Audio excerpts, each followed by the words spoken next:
Hello, hello, Edson Oliveira here for the Solo Coder. Today I'll be talking about the starving artist. So where does that expression come from? It's usually used for artists, people like singers, actors, that they are struggling to get through their big break, and they have other jobs during the day, they practice their art at night usually. And how does that apply to our solo coder topic here, our solo coder subject? Well, I tend to think there are two types of starving artists when it comes down to solo coders. There are the so full of themselves, they believe that they are just big shots, and then there's the poor little thing. So I'm gonna cover some points on each one of those two groups. They are both starving artists, but they have different angles, in my opinion. So the first one, the full of themselves. They think that they just need to do their art, their code, and all of a sudden they'll be magically discovered. They don't need to do anything else. They just need to be great coders. That's it. I don't need to do anything else. That's one thing. They may or may not be willing to take jobs. They might be worked on their big apps, their software. They think that this will revolutionize the world, and that's fine, that's great. But they might be missing the cash flow elements that they need to survive. They need cash to get by. They think that they may not need training. They think that they know everything. I don't need to learn anything else. I don't need to learn or to get some insights into the business side of my career because I know how to code, so I don't need that. That's beneath me. They don't need to sell. They don't need to promote.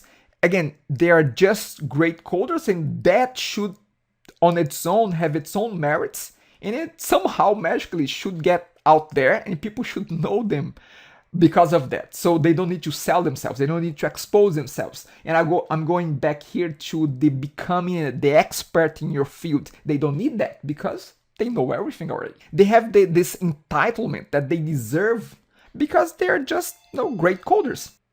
Now let's talk about the poor little thing. The poor little thing will, as opposite to the so full of themselves, they will take any jobs. They'll take anything that gets thrown at them, even if it's outside of his or her scope.